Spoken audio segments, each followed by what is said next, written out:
Talking about being voted off things at the UN, we, as you know, failed to get our judge of the International Court of Justice, and the committee produced a report on that.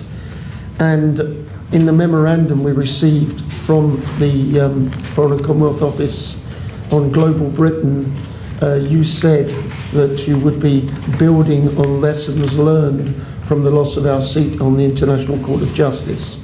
Can you tell us what could have been done differently?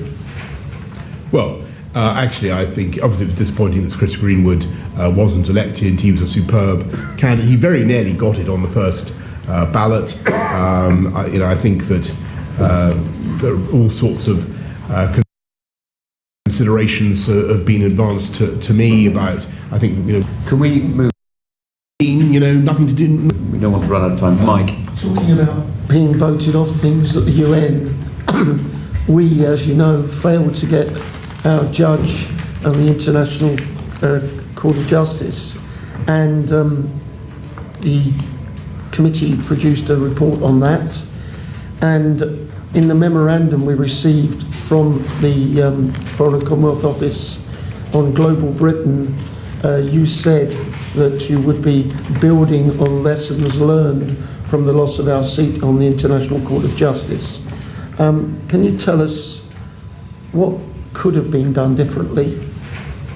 Well, actually, I think obviously it was disappointing that Chris Greenwood wasn't elected. He was a superb candidate. He very nearly got it on the first ballot. I think that there are all sorts of considerations have been advanced to me about. I think one of the difficulties we were running a lot of campaigns that year, trying to get David Nabarro, as Pretty will remember, as Mr. Patel will remember, into the WHO. We were doing an awful lot of stuff.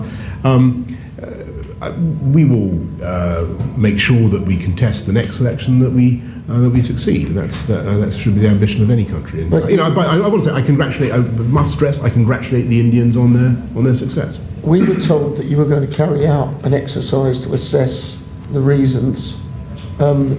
How's that gone? Well, we certainly have looked at what went on, and that is among the reasons we think that are you willing to share with us? We didn't succeed that time, but we have had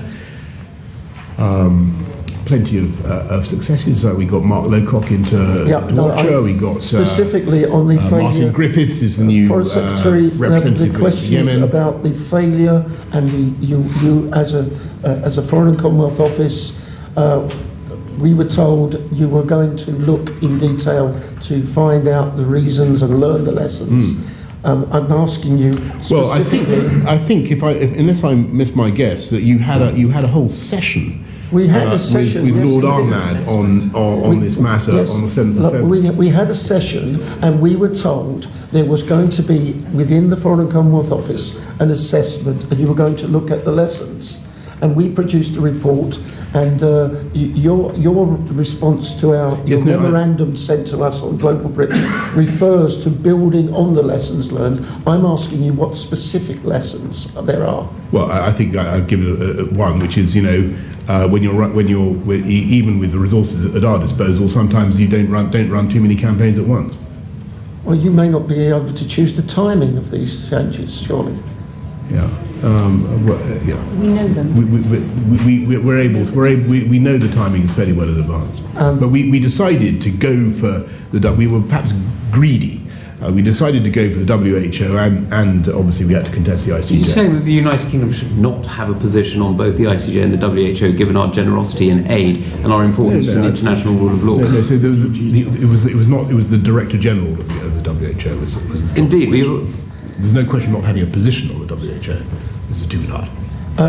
Okay, can I ask you then, in her speech at the General Assembly in September last year, the Prime Minister had a sentence where she threatened potentially to set aside 30% of contributions to the UN, and there would only be payment if there was improvement in the results. How does that reflect the idea of a global Britain? If we're starting to move towards what could it be perceived as an old-style American approach to the UN? No. Well, I mean, look, it's right to want to reform the UN, and the UK is the third biggest contributor to the UN. We greatly value the UN and what it achieves around the world, but it's also important to drive the process of reform which Antonio Guterres is leading, and we support him in that. But is it necessary to threaten to cut contributions in order to achieve that reform? Well, I think that you have to encourage you have to encourage value for money, and the way to encourage value for money is obviously to insist that future contributions may be withheld if value for money is not demonstrated. But we want to see a reformed, superb UN. Will progress on addressing the issue of sexual violence be one of the criteria you will use to assess whether that contribution should continue? We certainly have been making every effort to stress the seriousness with which we approach this issue, and making that clear to all UN agencies. But you haven't answered my question. Well, if your question is, are we going to withdraw funding on the basis of whether or not there's adequate yes. That is my question. Yes. Action on SEA, it will of course be among the considerations that we would make. It might be worth adding, Mr. Gates, that the UN itself wants to work with us and other donors to stamp out SEA.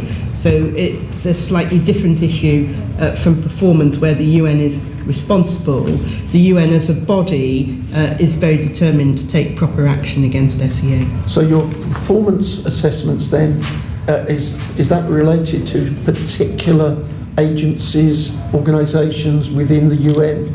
It's been reported in the press that it was specifically to do with the United Nations Development Agency, as opposed to the general culture. I mean, I don't want to get into any invidious comparisons between UN agencies, but obviously some of them have better reputations than others. So you're not denying my point? No. Okay.